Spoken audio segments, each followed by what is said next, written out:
আছেন? এই তো ভালো আছি, আপনি কেমন আছেন? ভালো আছি ভাবি।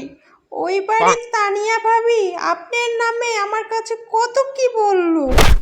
আপনি নাকি তাকে অনেক গালমন্দ করেছেন, আরো কত কি বললো ভাবি। শুনলে আপনার মাথায় রক্ত উঠে যাবে ভাবি।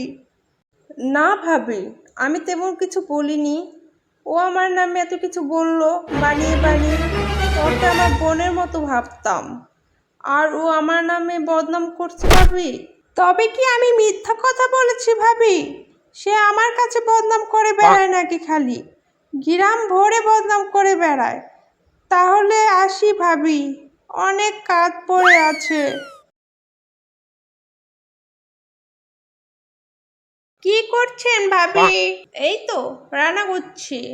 আরে ভাবি, ওই বাড়ির সুরভি ভাবি আপনার নামে কি বদনামটাই না করলো। আপনি নাকি ওইটা সেইটা চেয়ে আনেন আর ফেরত দেন না। সে চাইতে আসলে উল্টা ঝগড়া করেন। কি বলেন ভাবি? এত বড় মিথ্যা কথা বললো? কিছু দরকার পড়লো ওকে আমি দেই, ও আমাকে দেয়। কখন খারাপ কথা বলি না তো ওকে?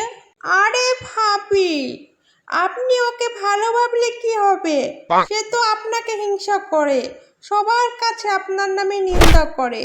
আপনাকে আমি আপন ভাবি বলে সবকিছু বলে দিলাম। আজকে ওর খবর আছে। সুরভি ভাবি, সুরভি ভাবি, কি হয়েছে? আপনি আমার নামে মানুষের কাছে বদনাম করে বেড়ান কেন? আমি তো আপনাকে নিজের বোনের মতো ভাবতাম। আপনি বদনাম করে বেড়ান, আপনি অপরাধ করে আমার নাম দিচ্ছেন। সাধু সাধা হচ্ছে এখন। কি করিনি আপনার জন্য বলেন? কে বলেছে আমি আপনার নামে বদনাম করে বেড়াই? তাকে আমি জুতা মারবো। ওই বাড়ির শিউলি ভাবি বললো আমার কাছে। কি বলেন ভাবি? শিউলি ভাবি তো আমার কাছেও বললো আপনি তার কাছে আমার নামে বদনাম করেছেন। এবার বুঝলাম কে আসলে খারাপ। শিউলি ভাবির খবর আছে, চলেন ভাবি, চলেন।